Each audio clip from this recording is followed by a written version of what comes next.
जय शिवराय शेतकरी बंधूंनो, आद्रकीवरती आपल्याला असा कडाकार आलेला दिसतो। आपण अगोदरही सांगितलं होतं की पोट्याची डिमेन्सली आहे। सोबतच शेतकरी बंधूंनो आपल्याला असे पानं चाटलेले दिसतात, तर हे आळीमुळे चाटलेले दिसतात।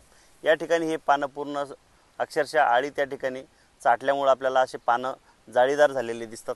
सोबतच आद्रकीवरती असे लिप स्पॉट म्हणतो आपण त्याला, की ज्यामुळे पानावरती असे तांबूस कलरचे टिपके आलेले दिसतात, तर ते आपल्याला बुरशीमुळे आलेले दिसतात।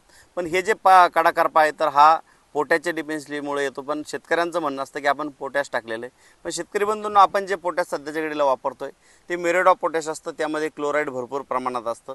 जमिनीमध्ये पोटॅश दिल्यानंतर झाड कधीच पोटॅश घेत नाही, तर जमिनीमध्ये आपण जे पोटॅश देतो म्युरेट ऑफ पोटॅश, त्याला कन्वर्ट करायचं काम जमिनीमधील जे काय सूक्ष्मजीव असतात त्यामध्ये पोटॅश मोबिलायझिंग बॅक्टेरिया ह्या काय करतात, तर जे आपण पोटॅश दिलेलं आहे त्यापासून क्लोराईड वेगळं करून त्याला K+ आयनमध्ये कन्वर्ट करायचं काम करतात। आणि ह्या प्रोसिजरला साधारणतः 40 ते 50 दिवस लागतात। तर शेतकरी बंधूंनो त्यानंतर पिकाला पोटॅश उपलब्ध होतं। पण सध्याच्या घडीला आद्रकीला प्रचंड अशा प्रमाणात जर फुटवे निघत असेल आणि फुटवे निघाल्यानंतर जर आपल्याला पोटॅशची डिफिशियन्सी जाणवती, तर त्यावेळेस आपल्याला जसं आपण एनर्जल घेतो तर त्या स्वरूपात पिकाला फास्ट त्वरित ऊर्जा मिळण्यासाठी आपल्याला पोटॅश द्यायचं आहे। आणि त्यासाठी मग आपल्याला GS बायोसायन्सचं पोटॅश 50 नावाचं एक प्रोडक्ट आहे की ज्या प्रोडक्टचं जर आपण ड्रिंचिंग केली तर नक्कीच आपल्याला हा कडाकारपा त्या ठिकाणी स्टॉप होईल।